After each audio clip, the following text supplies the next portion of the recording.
And let's start with my favorite bet of the week, Dave. And this is probably going to pain you to say, or pain you to hear me say, rather.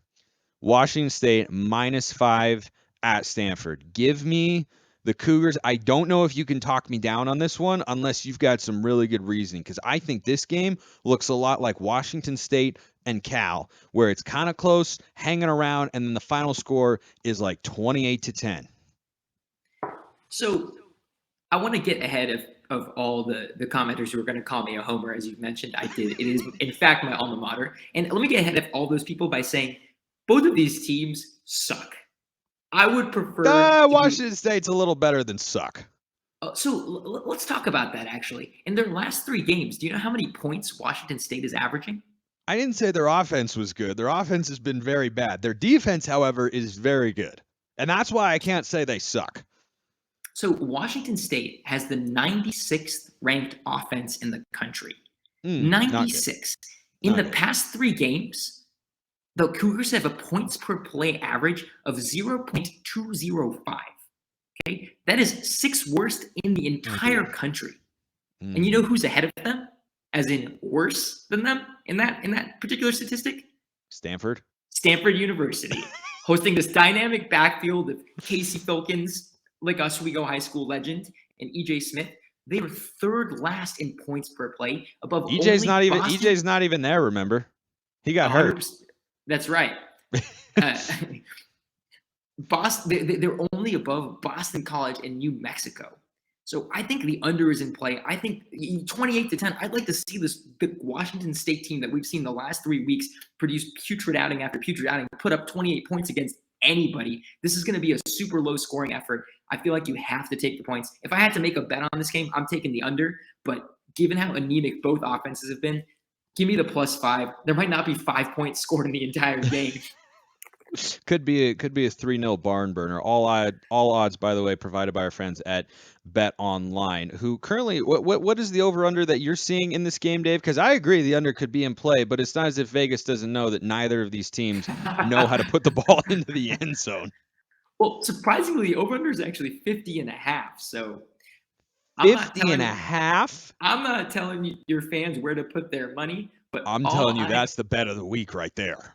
There's no way both of those teams getting over 20. No. I don't see that at all. If you can get that over under at under 50.5, holy smokes, I would take. Stanford put up 15 points at home on Arizona State, whose defense is putrid and just got torched by Colorado.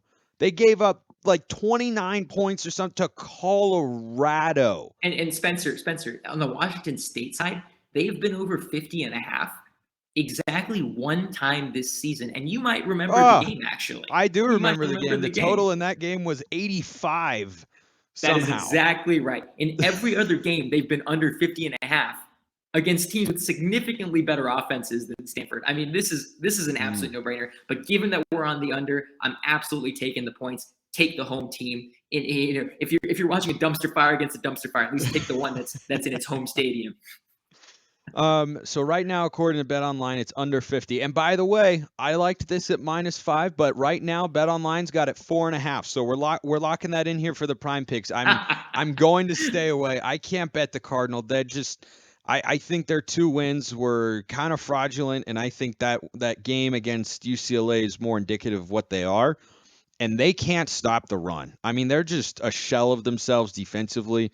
They are not physical, and Washington State can't run the ball, but I think they can do enough in this game, and Cam Ward extends some plays. But you and I agree, under 50, that looks like the bet of the weekend. Okay, Look, let's get to it. Go ahead. I can only assume that they moved the line after hearing me, rave about the Stanford +5. They moved it to half point. So your fans better pick that thing up before it moves even farther. I mean, come on, we're making movements on this show.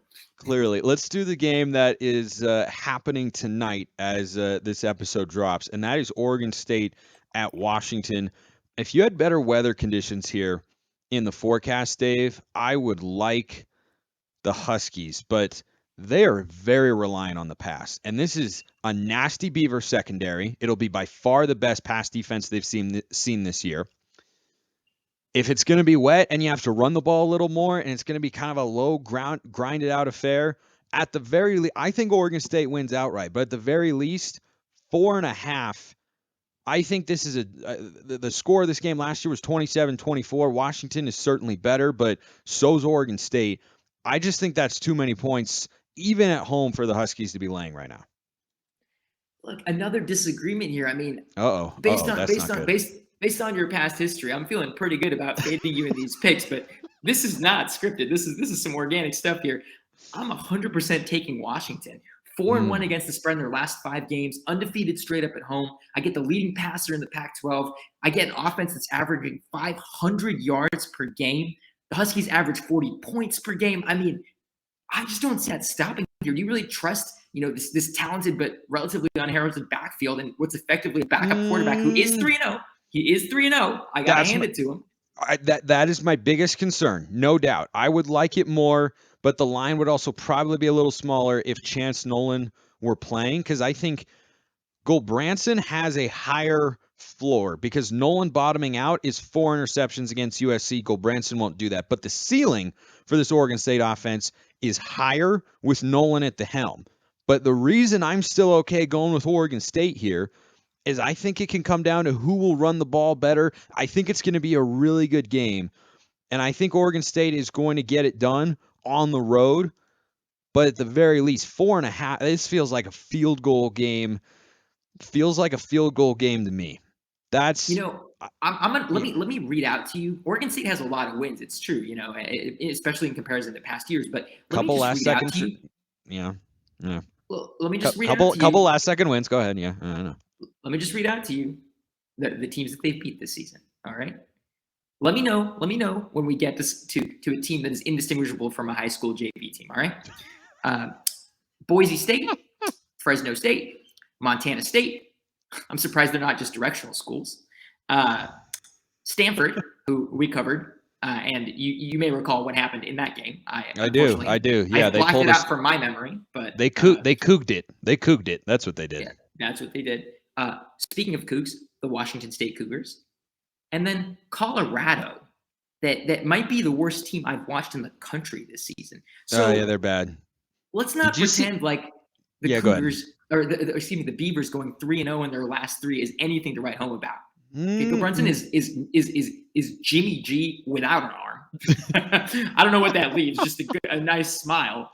And this Washington offense is phenomenal, man. Yeah, but that Washington State that Oregon State defense, arguably the best in the Pac-12. Since conference plays began, they're allowing the fewest yards per game in the conference. They've got the best secondary in the league by far, and it's going to be a big test for Washington, especially in the elements. If that rain starts coming down, if he told me it cleared up magically and it was going to be 62 and sunny, I would probably flip and go watch it. I really think that it's going to come down to who's going to be able to run the football, and that answer to me is Oregon State. So you didn't win me over with that one either, but let's get to my last pick here, and I'm very curious. This is the most swayable I will be. Cal plus 21.5 at USC. Now, the reason that I went with Cal here, Dave, line opened at 19. Public moved it out to over 3 touchdowns. Here's a good stat for you. Justin Wilcox, who has been the coach for 5+ years now, right? They had the shortened 2020 season and whatnot, but in the 4 full seasons plus this one where he's been the head coach, they have lost by more than 21 points, just 4 times. And this is not the best Cal defense in the world, but it's also not a very good USC defense. And Cal's got a couple of nice weapons. I worry about how their offensive line will hold up here. It's just a lot of points, and Cal likes to muddy the game up, limit your possessions, control the clock. They're not going to run the football exceptionally well, but that's just over 3 touchdowns. I just need them to go in and lose 38-17. Look, I know you're still hungover from watching Cal be competitive with your hometown Oregon Ducks in the first half for like a quarter. It was for a quarter. Exactly. That's exactly right. It was for like a quarter because this team hasn't scored more than 24 points in a month. All right. USC has scored 40+ 6 times this season. Okay. Cal, in their last 16 outings against USC, 5-11 against the spread. All right. So the way I think about this game is in how many points are going to be scored. Here's the stat for you. Here's, to me, the key stat for this game. The over is 8-1 in USC's last 9 games against teams with losing records. Okay? The over-under for this game is set at 62. 62. Cal hasn't scored more than 24 in a month. If I'm betting on a team that's going to score a ton of points, let's say there's 65, 70 total points in this game, and I'm putting Cal at 24, I'm going with USC. And here's the thing. The reason the line has moved, right? Vegas isn't here to give you free money. The reason the line has moved is sharps have realized, right? It hasn't continued to move. It's kind of stayed static, right? At 21.5, but it moved up from that Cal minus 19. People were betting USC minus 19, USC minus 20. The reason is late in the season, when you're in that 9, 10, 11, 12 spot, and the college football playoff committee is watching your games, you need to blow teams out. If I'm USC and I'm up 3 touchdowns going into the fourth quarter, I'm not taking my foot off these guys' throats, because I got to put on if I get to the end of the season and there's some conversation about whether or not I should be in the playoff, it's going to look a hell of a lot better if I beat Cal by 42 instead of by 24, and rested my starters when we go back and look back. And we see this historically going back year after year after year. Teams that are kind of on that bubble end up leaving their starters in a little bit longer, end up, trying to absolutely beat down the opposition. I'm on USC minus 21.5. You can't talk me out of it. There's going to be a ton of points scored in this game. I don't trust Cal at all. And this history of, in the last 4 years, Cal's only lost 4 times by 3 touchdowns. More than 21 points. I don't care. Caleb Williams, Lincoln Riley, come on, inject me with it, baby. This is a lock. This is the bet of the week. USC minus 21.5. They beat Cal by 4 touchdowns. It's over, kids. You'll be turning the game off at halftime and counting your money by the third quarter. All right. I think you won me over on that one, and given my cold streak, we'll make that the official Pac-12 prime pick bet of the week. It's at 21 right now, no half, so a chance for a push. We'll lock that one in informally, of course, with the prime picks. So USC minus 21. I like Washington State minus 4.5 at Stanford, and the Beavers plus 4.5 at Washington. Those are your Pac-12 prime picks of the week. We'll see if I can get back to my winning ways. We got off to a great start this year, and then took a nosedive and such. But that's why I brought on my good friend and former talk radio host in the sports realm and Stanford graduate Dave Bargava. All odds, of course, provided by Bet Online, and he will be checking those out as well this weekend. Dave, great to talk to you as always, my friend, and gosh, we got a lot done in that show. A lot. That's a good, solid, productive show to send the Pac-12 fans off into the weekend, hopefully happy. Thank you so much for having me, and go Phillies, baby. Let's get it. Yeah, we can only hope. All my homies hate the Astros. Just throwing it out there and such. I appreciate everyone listening. I'll see you next time. Enjoy the football this weekend and have a wonderful rest of your day.